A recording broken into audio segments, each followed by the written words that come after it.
अब hello student, study point channel पर आपका स्वागत है। कल हमने आपको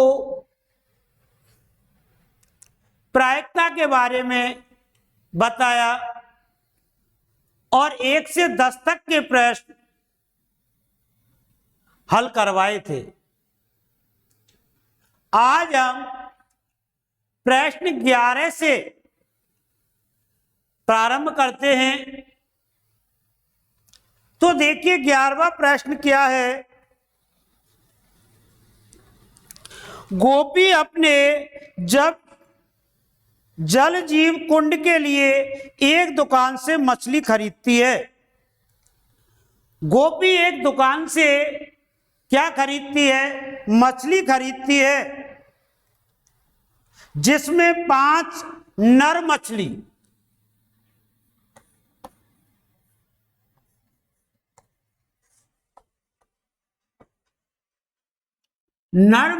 बराबर 5,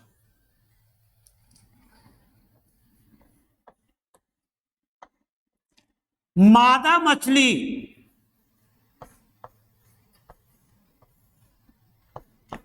बराबर 8।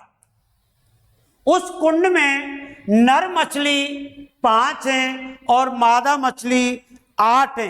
तो हम समझ सकते हैं कुल मछली कितनी हो गई?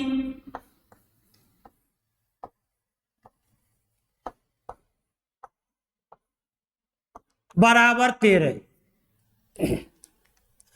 वह यादृच्छा एक मछली निकालती है। इसकी क्या प्रायिकता है कि निकाली गई मछली नर मछली है? तो देखिए हमसे इसमें क्या पूछा गया है? नर मछली होने की प्रायिकता।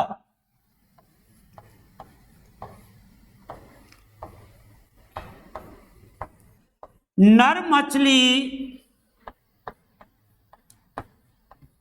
होने की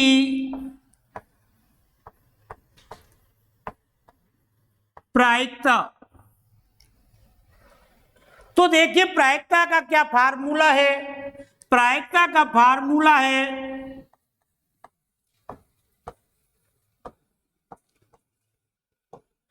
अनुकूल परिणाम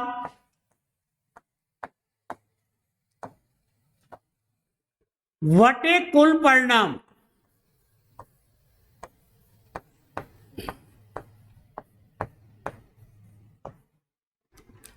अनुकूल परिणाम बटे कुल परिणाम। तो नर मछली होने के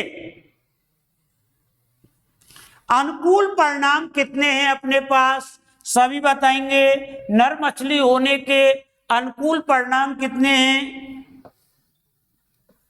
5। और कुल परिणाम कितने हैं? 13।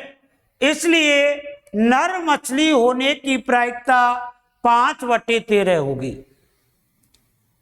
अब इस प्रश्न में और भी आपसे प्रश्न पूछे जा सकते हैं, जैसे मादा मछली होने की प्रायिकता। तो देखिए मादा मछली होने की प्रायिकता क्या होगी? अनुकूल परिणाम कितने हैं मादा मछली के? 8। और कुल परिणाम कितने हैं?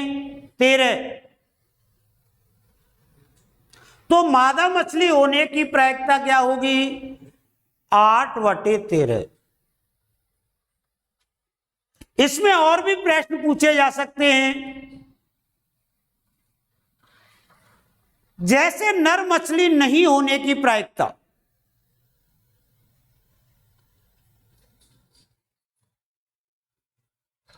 क्या होगा बताओ?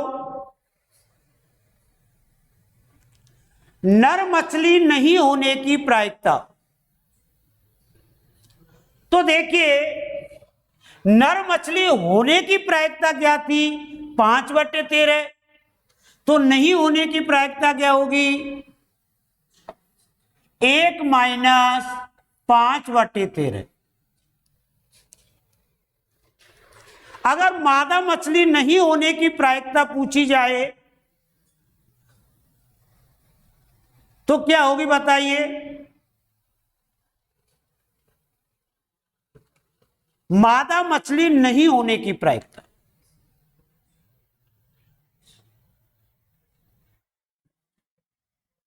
मादा मछली नहीं होने की प्रायिकता होगी 1-8/13। तो इस प्रश्न में हमसे 4 प्रश्न पूछे जा सकते हैं। हालांकि उसने हमसे केवल एक ही प्रश्न पूछा है, लेकिन हम समझते हैं इसमें से 3 प्रश्न और पूछे जा सकते। कौन कौन से? नर मछली नहीं होने की प्रायिकता, मादा मछली होने की प्रायिकता,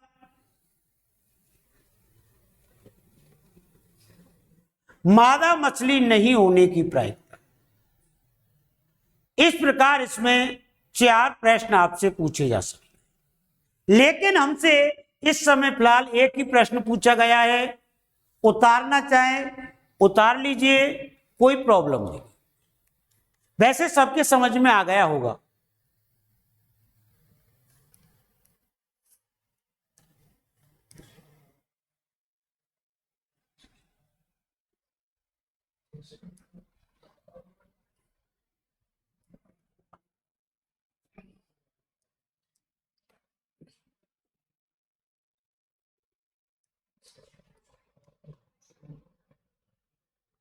देखिए प्रश्न नंबर 12,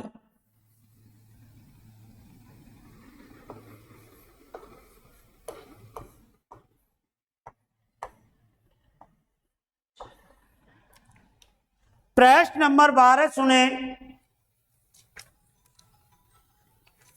संयोग के एक खेल में एक तीर को घुमाया जाता है। देखो अपन मेलों में जाते हैं तो वहां एक चांस का खेल होता है। एक टेबल पर एक चक्री लगी होती है, उस पर रुपए लगाए जाते हैं, उसे हम चांस का गेम कहते हैं। और उसमें 1 से 8 तक संख्याएं लिखी हुई हैं।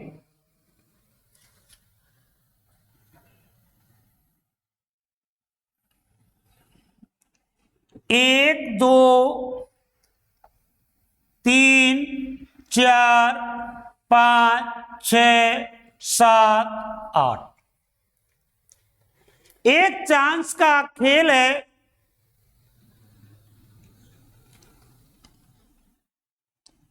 जिसमें इस पहिए को घुमाया जाता है और इसमें एक तीर का निशान है।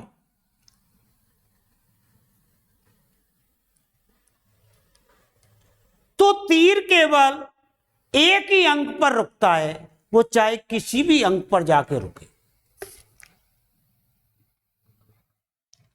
तो इसमें हमसे कुछ प्रश्न पूछे गए हैं।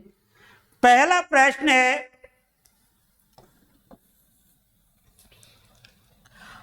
8 को इंगित करने की प्रायिकता। 8 को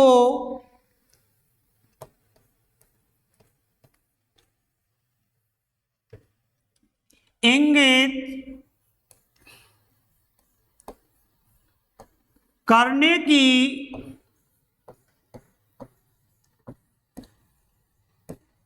प्रायिकता। तो प्रायिकता का क्या सूत्र है?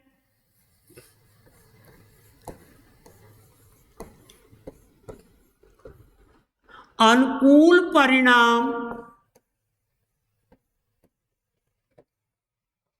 बटे कुल परिणाम।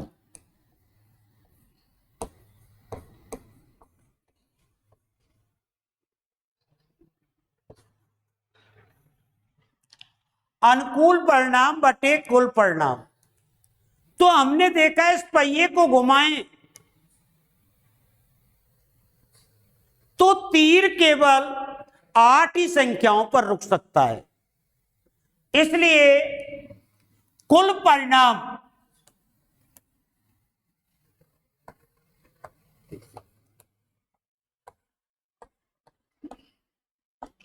बराबर 8। कुल परिणाम कितने हो गए? 8। अनुकूल परिणाम, तो 8 आने के अनुकूल परिणाम 1 है केवल। 8 कितनी बार आ सकता है? केवल 1 बार आ सकता है। तो 8 को इंगित करने के अनुकूल परिणाम 1 और कुल परिणाम 8। तो 8 को इंगित करने की प्रायिकता 1/8 होगी। इसी प्रकार उसने हमसे दूसरा प्रश्न पूछा है, एक सम संख्या को इंगित करेगा। दूसरा प्रश्न है,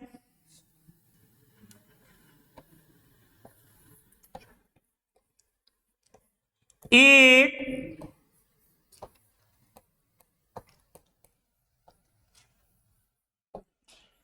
सम संख्या को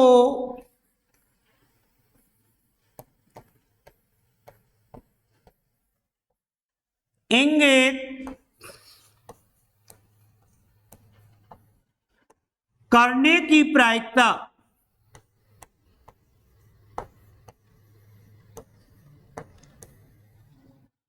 तो हमने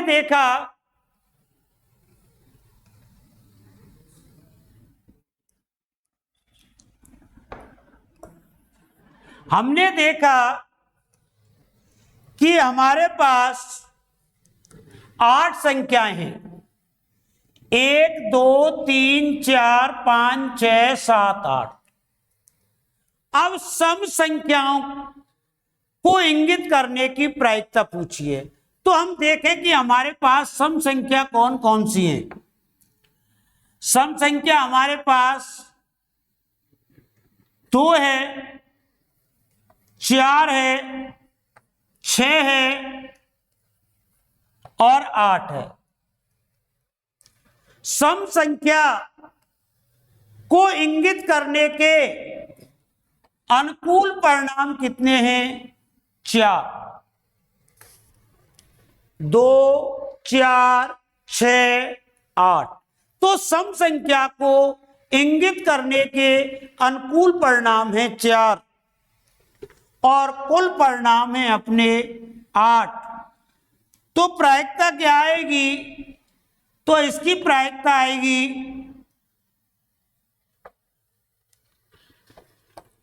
1/2। तो सम संख्या को इंगित करने की प्रायिकता 1/2। इसी प्रकार अगला प्रश्न है, 2 से बड़ी संख्या को इंगित करेगा। देखिए 2 से बड़ी, तो 2 से बड़ी संख्या होने के अनुकूल परिणाम कौन कौन से हैं? 2 से बड़ी संख्या हमारे पास कौन कौन सी हैं? 3 4 5 6 7 और 8। तो अनुकूल परिणाम कितने हो गए हमारे पास? 6 हो गए अनुकूल परिणाम। तो हम अगला प्रश्न लेते हैं,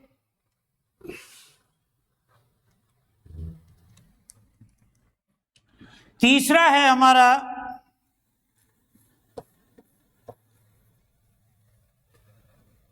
दो से बड़ी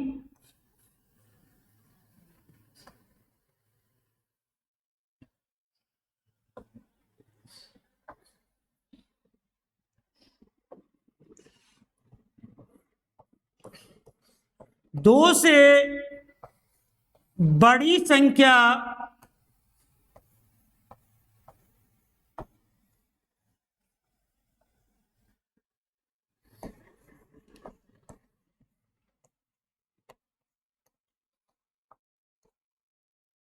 को इंगित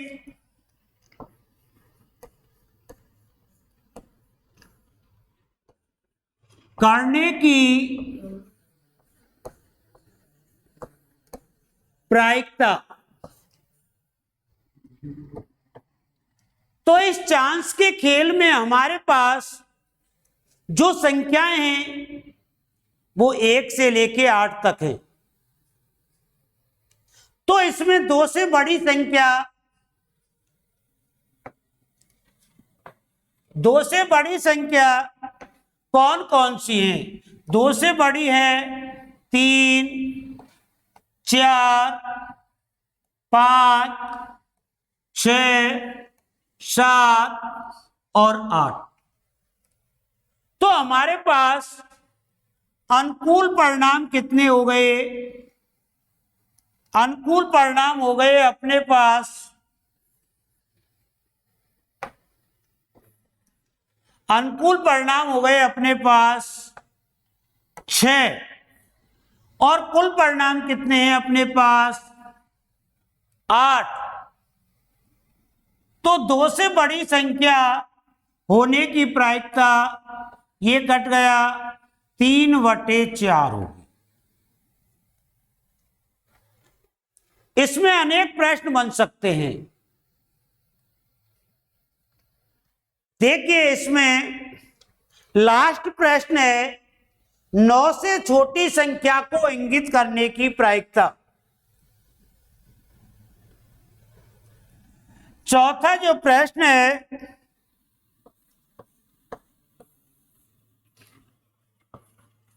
नौ से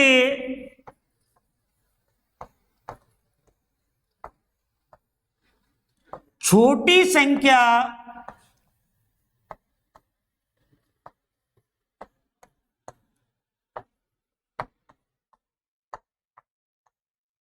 को इंगित करने की प्रायिकता।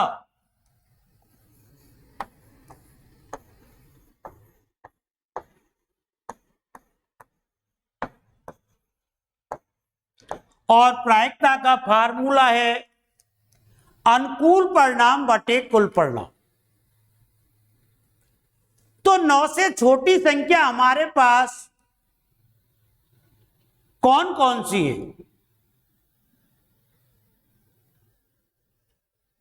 9 से छोटी संख्या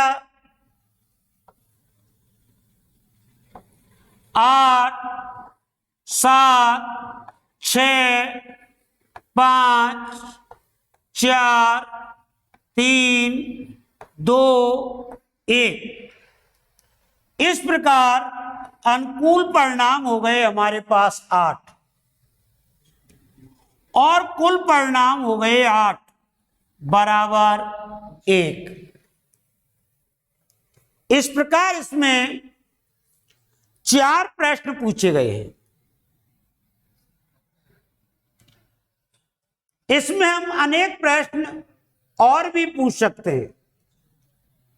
जैसे मैं आपसे पूछ रहा हूं, आपको आंसर देना है।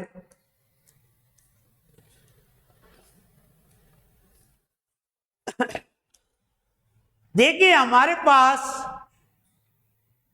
1 से 8 तक की संख्याएं हैं और ये माप तीर केवल एक ही संख्या को एक बार में इंगित करता है। अब वो हमसे यह भी पूछ सकता है विषम संख्या को इंगित करने की प्रायिकता।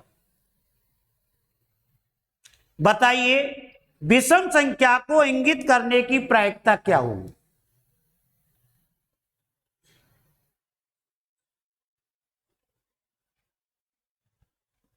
बिल्कुल सही। विषम संख्या को इंगित करने की प्रायिकता, तो हमने देखा कि हमारे पास विषम संख्या कौन कौन सी हैं? 1, 3, 5, 7। तो अनुकूल परिणाम कौन कौन से हो गए? अनुकूल परिणाम हुए अपने पास 4 और कुल परिणाम हुए 8। तो विषम संख्या को इंगित करने की प्रायिकता 4/8, 1/2। इसी प्रकार हमसे अभाज्य संख्या होने की प्रायिकता भी पूछ सकता है, पूर्ण वर्ग संख्या होने की प्रायिकता भी पूछ सकता है। तो हम ये देखें इसमें पूर्ण वर्ग संख्या कौन कौन सी है। पूर्ण वर्ग संख्या है इसमें 1 और 4। तो पूर्ण वर्ग संख्या कौन कौन सी है इसमें 1 और 4। तो पूर्ण वर्ग संख्या होने की प्रायिकता क्या होगी 2/8। इस प्रकार इसमें अनेक प्रश्न पूछे जा सकते हैं।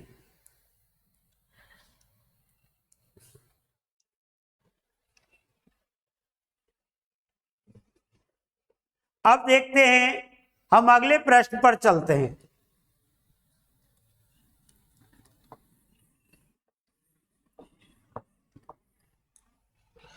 प्रश्न संख्या 13। एक पासे को एक बार फेंका जाता है। एक पासे को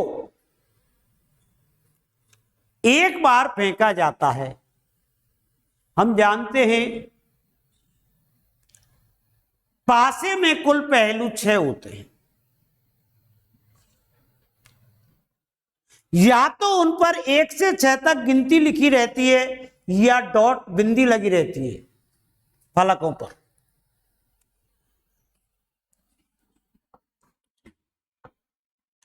एक पासे को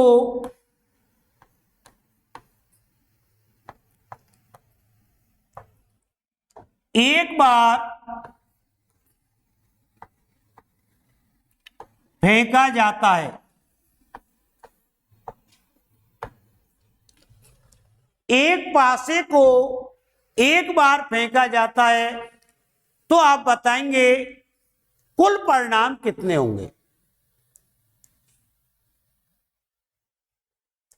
पासे में परिणाम कितने होते हैं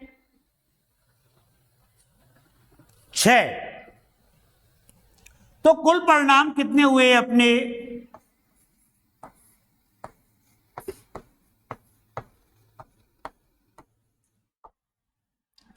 कुल परिणाम बराबर 6। कौन कौन से हैं 6 1 2 3 4 5 और 6।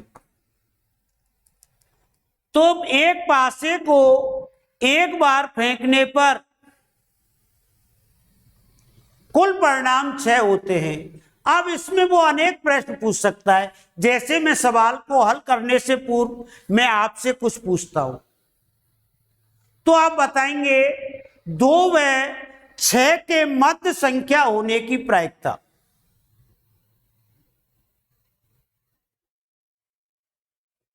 दो व 6 के मध्य संख्या होने की प्रायिकता।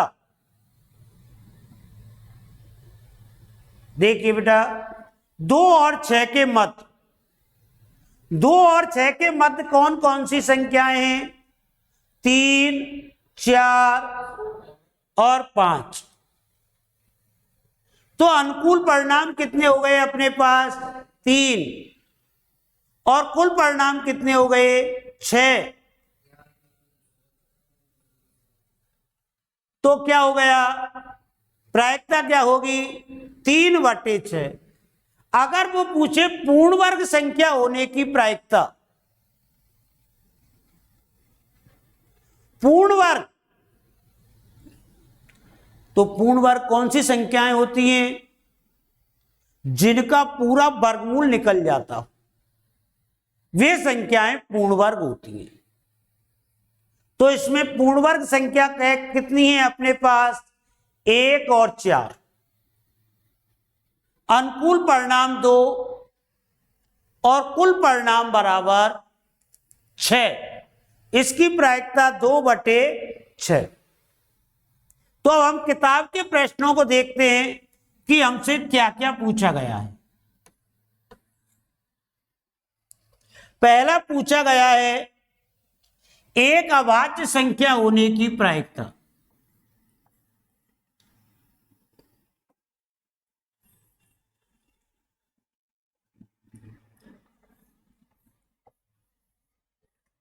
एक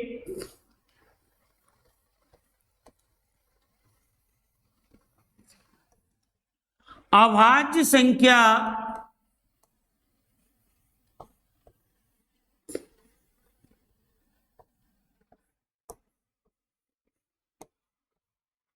होने की प्रायिकता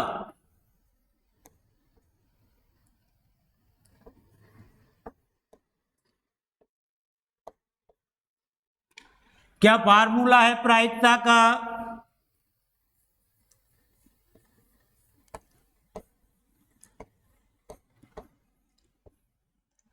अनुकूल परिणाम बटे कुल परिणाम।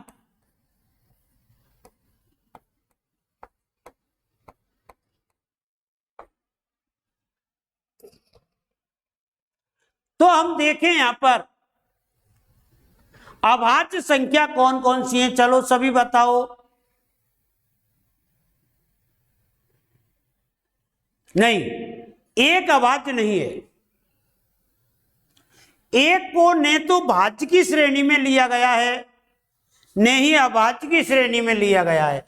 तो हमारे पास अभाज्य संख्याएं हैं 2, 3 और 5।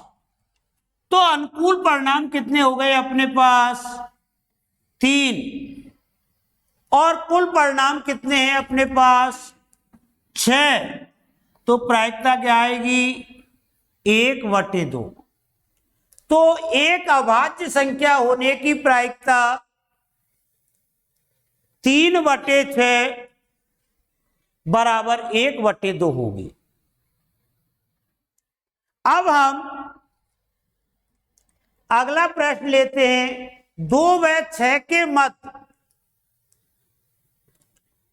2 व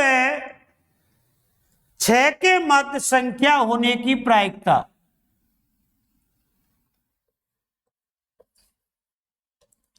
दो व 6 के मध्य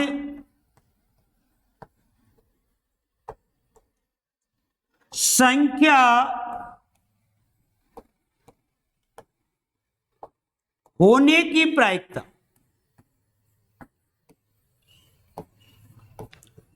और प्रायिकता का फार्मूला आप सब जानते हैं, अनुकूल परिणाम बटे कुल परिणाम। क्या होता है फार्मूला? अनुकूल परिणाम बटे कुल परिणाम। तो 2 और 6 के मध्य कौन कौन सी संख्याएं होती हैं? अनुकूल परिणाम हो गए 3, 4 और 5। 2 और 6 के मध्य केवल ये 3 संख्याएं होती हैं।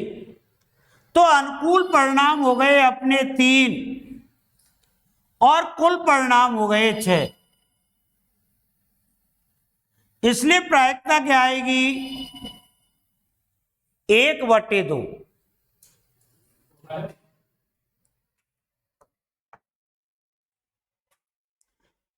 इसी क्रम में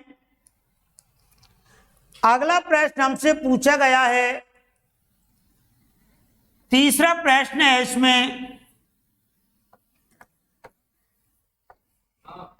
एक विषम संख्या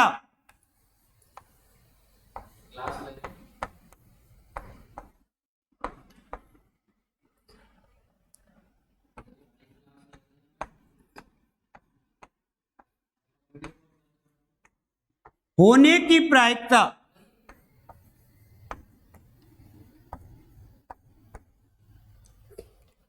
एक विषम संख्या होने की प्रायिकता। तो हमने देखा पासे में विषम संख्या कौन कौन सी होती हैं?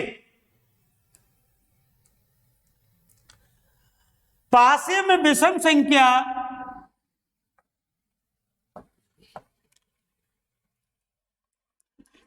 संख्या है 1, 3, 5।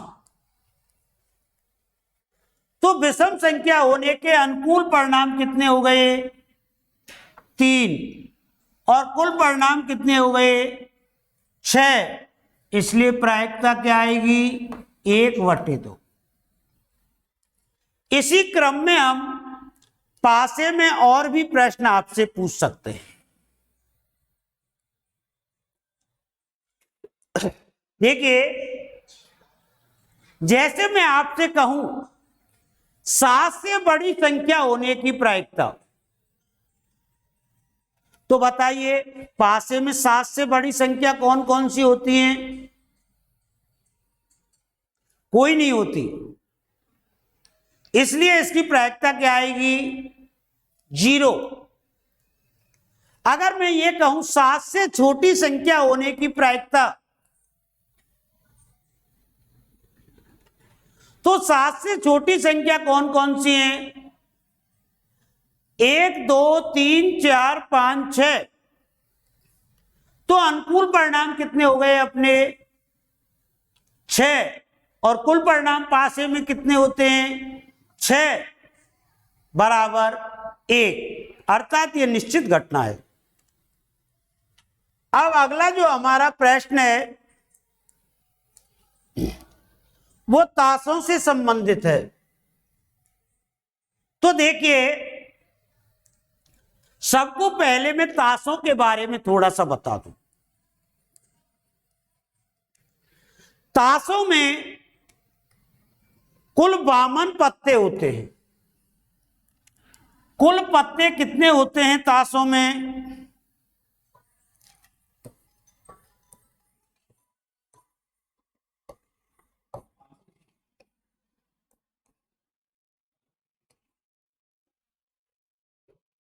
तासों में कुल पत्ते 52 होते हैं। अब 52 पत्तों में भी काले रंग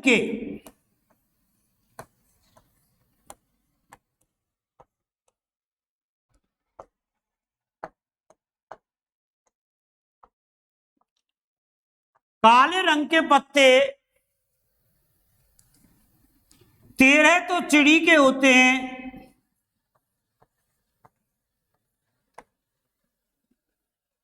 और 13 हुक्म के होते हैं।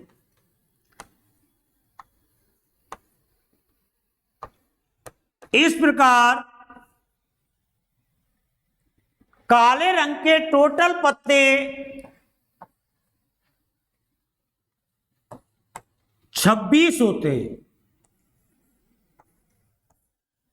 13 पत्ते हुक्म के और 13 पत्ते चिड़ी के होते हैं। इसी प्रकार हम लाल रंग के पत्तों की बात करें,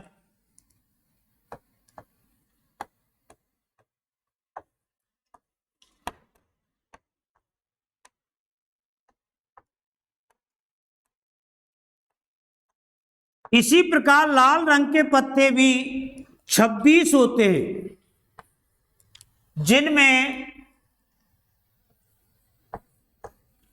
ईंट के 13 होते हैं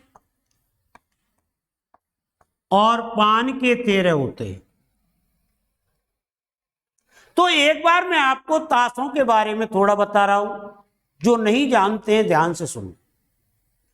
तासों में कुल पत्ते कितने होते हैं? 52 होते हैं। 52 पत्तों में काले रंग के 26 होते हैं और लाल रंग के 26 होते हैं। चिड़िया और हुक्म का रंग काला होता है और ईंट और पान का रंग लाल होता है। प्रत्येक प्रकार के पत्ते 13 होते हैं। चिड़ी के 13 होते हैं, हुक्म के 13 होते हैं, ईंट के 13 होते हैं और पान के 13 होते हैं। इस प्रकार भी पत्तों का वर्गीकरण 52 होता है। अब प्रत्येक प्रकार के पत्ते 4 होते हैं। जैसे इक्का कितने होंगे? 4। दुक्की कितनी होंगी? 4। इस प्रकार से बास्या भी 4 होंगे, और बेगम भी 4 होंगी, गुलाम भी 4 होंगे। तो हर प्रकार के पत्ते 4 होते हैं और वो चारों में एक एक होता है। ईंट की बेगम एक, बेगम कुल 4 हुई, एक ईंट की, एक चिड़ी की, एक हुक्म की, एक पान की। इस प्रकार सभी पत्ते 4 4 होते हैं। अब हम देखते हैं इसमें से तस्वीर।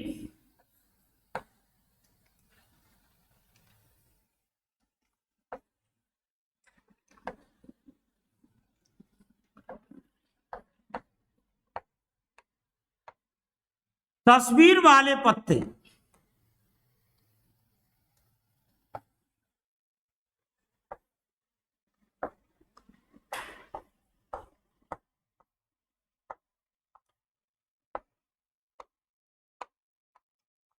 तस्वीर वाले पत्ते हमारे पास टोटल 12 होते हैं। तो हमको पता है तस्वीर किस किस में होती है। फेस कार्ड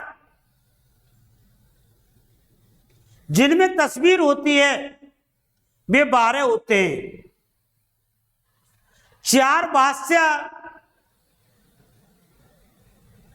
4 बेगम और 4 गुलाम। तो फेस कार्ड कितने हुए? 12 होते हैं। लाल रंग के तस्वीर वाले पत्ते 6 होते हैं। इस प्रकार हमने पत्तों का थोड़ा सा वर्गीकरण करके देखा। टोटल पत्ते 52 होते हैं। तो हमारा प्रश्न है, एक ताश की गड्डी को अच्छी तरीके से फेंटा गया और उसमें से एक पत्ता निकाला जाता है।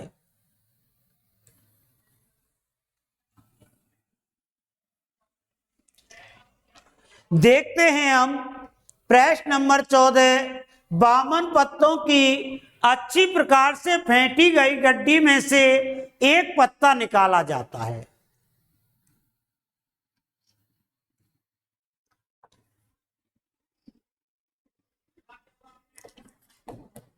बामन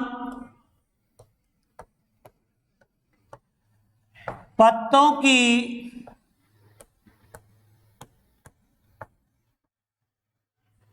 गड्डी है,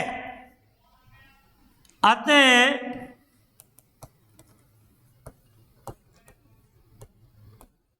कुल परिणाम बराबर 52। हाँ, तो कुल परिणाम कितने होंगे हमारे पास? 52। अब इसमें कुछ प्रश्न पूछे हैं। नंबर 1, लाल रंग का बादशाह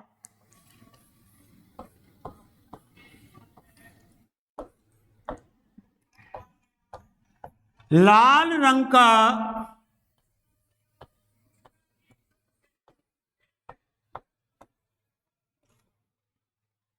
बादशाह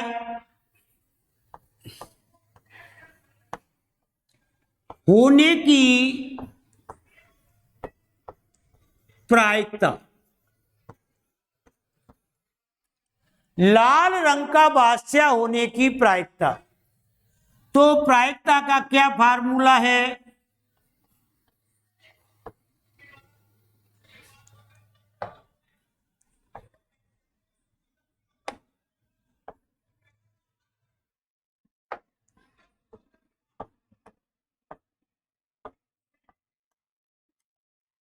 अनुकूल परिणाम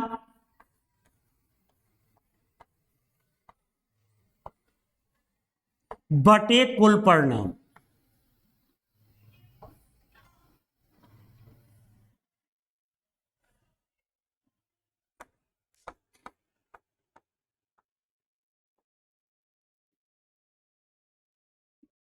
अनुकूल परिणाम बटे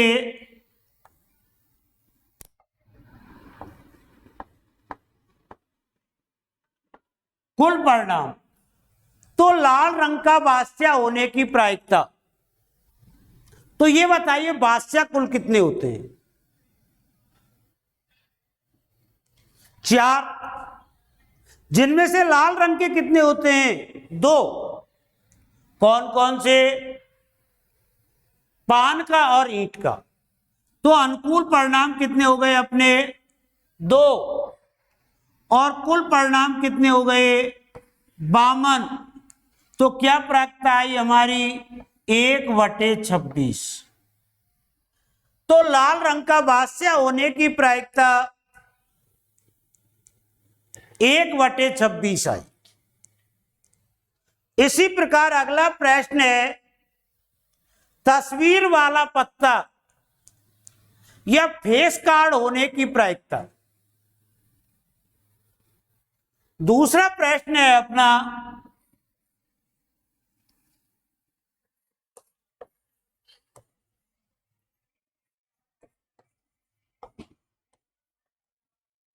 तस्वीर वाला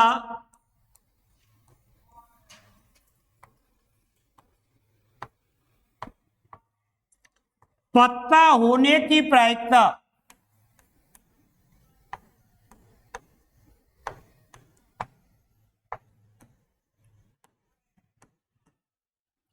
तस्वीर वाला पत्ता होने की प्रायिकता। तो तस्वीर वाले पत्ते कितने होते हैं? देखिए, तस्वीर वाले जो पत्ते होते हैं वो 12 होते हैं। 4 बादशाह, 4 बेगम और 4 गुलाम। तो तस्वीर वाले पत्ते होने के अनुकूल परिणाम कितने हो गए? 12। और कुल परिणाम कितने हो गए? 52। तो ये 4 से कट गया, 4 तिया 12 और 13 चौका 52। तो हमारी प्रायिकता क्या आ गई बेटा? 3/13।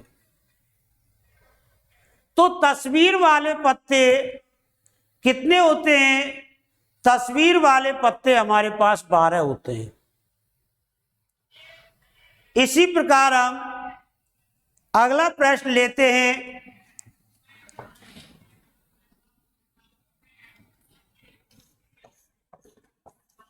तीसरा, तस्वीर वाले पत्ते होने की प्रायिकता। अब इसमें तीसरा प्रश्न है, लाल रंग का तस्वीर वाला पत्ता होने की प्रायिकता। तो लाल रंग के तस्वीर वाले पत्ते कितने होंगे? 6 होंगे। तो इसकी प्रायिकता 6/52। अगला प्रश्न है, पान का गुलाम होने की प्रायिकता। तो हमारे पत्तों में पान का गुलाम कितना होता है? पान का गुलाम केवल 1 होता है। तो 1/52। अगला है हुक्म का पत्ता होने की प्रायिकता। तो हुक्म के पत्ते कितने होते हैं? हुक्म के पत्ते 13 होते हैं। तो इसकी प्रायिकता आएगी 13/52। ईंट की बेगम होने की प्रायिकता। तो ईंट की बेगम कितनी होती है हमारे पास? 1 होती है। तो ईंट की बेगम होने की प्रायिकता 1/52। कल हम और तस्वीर वाले ताशों वाले सवालों को हल करेंगे। थोड़ा सा ताशों के बारे में देखना, आगे आपको और ताशों के बारे में बताया जाएगा। आगे की ये कल प्रश्नावली शायद पूरी हो जाए। धन्यवाद। ठीक है।